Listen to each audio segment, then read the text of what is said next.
Hello friends, আজ আমি তোমাদের সাথে চাউলের গুঁড়ো দিয়ে ধোকলা বানিয়ে দেখাবো। তো চলো দেখো আমি কিভাবে চাউলের গুঁড়ো দিয়ে ধোকলা বানাচ্ছি। আমি এখানে গুঁড়ো চাউল নিব না, আমি এখানে গোটা চাউল ইউজ করব। তোমরা যদি চাও তাহলে গুঁড়া চাউলও ইউজ করতে পারো। তো দেখো কিভাবে করছি। তার জন্য আমি এখানে চাউলটাকে আগে থেকে ভিজিয়ে রেখেছি, এবার এটাকে পেস্ট করে নিব। চাউলটাকে মিক্সি জারে নিয়ে নিয়েছি।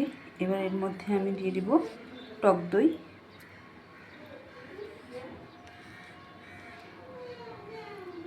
এর মধ্যে আর আমি জল দিব না, এটাকে এভাবে পেস্ট করে নিব। আমি ভালোভাবে পেস্ট করে নিয়েছি। এবার একটা গামলাতে ঢেলে নিব। এবার আমি এই পেস্টটাকে 20 থেকে 25 মিনিটের জন্য ঢাকা দিয়ে রেখে দিব। 25 মিনিট আমার হয়ে গেছে। এবার আমি ঢাকনাটা খুলে নিয়েছি। দেখো অনেকটা ফুলে গিয়েছে ঢেকে রাখার জন্য। এবার আমি এর মধ্যে দিয়ে দিব নুন,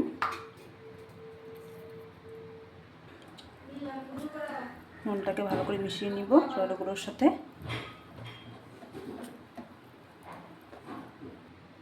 আমি এখানে একটা কন্টেনার নিয়ে নিয়েছি, আর কন্টেনারে সামান্য একটু তেল মেখে উপরে একটু কাগজ দিয়ে দিয়েছি, এতে করে ওঠাতে সুবিধা হবে। এই কাগজের উপরে আমি আরও কিছুটা তেল দিয়ে দিব। এবার কাগজের পুরো গায়ে লাগিয়ে দিব তেলটাকে। মিশ্রণটা আমার রেডি হয়ে গিয়েছে। এবার এর মধ্যে আমি একটু বেকিং পাউডার দিয়ে দিব। তোমরা চাইলে ইনো পাউডার ইউজ করতে পারো। এবার এটাকে খুব ভালো করে মিশিয়ে নিব। মিশ্রণটি আমার রেডি হয়ে গিয়েছে। এবার এটাকে আমি কন্টেনারে ঢেলে দিব।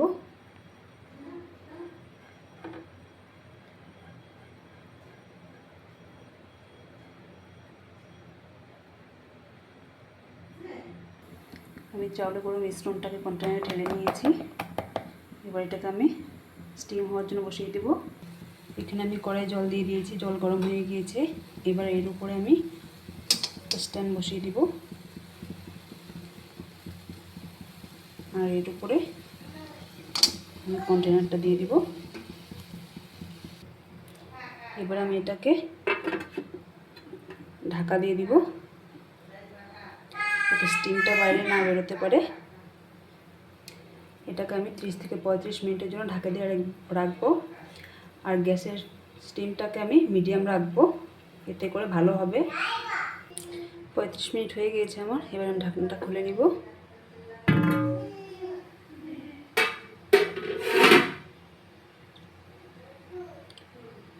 ছুরি দিয়ে দেখে নিব ভিতরটা কাঁচা আছে কিনা হয়েছে।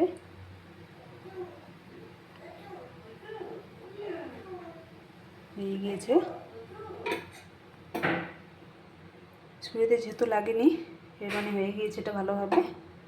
এবার গ্যাসটা অফ করে দিব। ধোকলাটাকে আমি একটু ঠান্ডা হতে দিব, ততক্ষণ আমি একটা সিরাপ বানিয়ে নিব। ধোকলাটাকে আমি প্লেটে নামিয়ে নিয়েছি। এবার কাগজগুলো খুলে নিব। কাগজটা আমি ছাড়িয়ে নিয়েছি। এবার এটাকে আমি পিস পিস করে কেটে নিব। আমি ধোকলাটা কেটে নিয়েছি। এবার সিরাপ তৈরি করব। সিরাপ বানানোর জন্য আমি এখানে একটা প্যান বসিয়ে দিয়েছি, আর এর মধ্যে দিয়ে দিব একটু তেল। তেল গরম হয়ে গেলে এর মধ্যে আমি দিয়ে দিব গোটা সর্ষে। তোমরা চাইলে কালো সর্ষেও দিতে পারো। সর্ষেটাকে আমি হালকা ভেজে নিয়েছি। এবার এর মধ্যে দিয়ে দেবো কাঁচা লঙ্কা কুচি,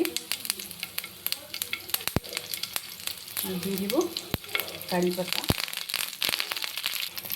সর্ষে, কারি পাতা, কাঁচা লঙ্কা ভাজা হয়ে গিয়েছে। এবার এর মধ্যে দিয়ে দিব আমি জল।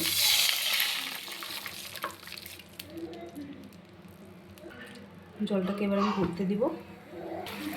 জলটা খুব ভালো করে ফুটে উঠেছে। এবার এর মধ্যে দিয়ে দিব আমি একটু চিনি, আর দিয়ে দিব নুন। এটাকে আরও কিছুক্ষণ আমি ফুটিয়ে নিব। তার জন্য সিরাপ আমার রেডি হয়ে গিয়েছে। এবার গ্যাস অফ করে দিব,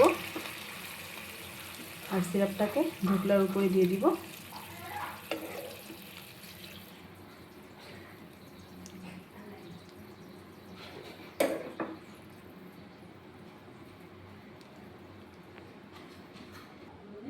আমি সিরাপটাকে ভালোভাবে ধোকলার উপরে দিয়ে দিয়েছি। আমার ধোকলা রেডি হয়ে গিয়েছে। তোমরা আমার মতো এইভাবে একবার চাউলের গুঁড়ো দিয়ে ধোকলার বানিয়ে খেয়ে দেখো, তোমাদেরও ভালো লাগবে।